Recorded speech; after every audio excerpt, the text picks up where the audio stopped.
as the three of them left, going back into the limo. Well, that was fun, Amai said as they sat down and buckled in their seatbelts. Yami responded.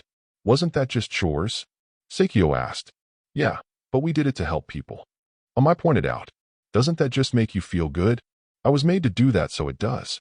But I would rather help people the way Father intended, Seikyo said before holding up her fist and making it glow with energy.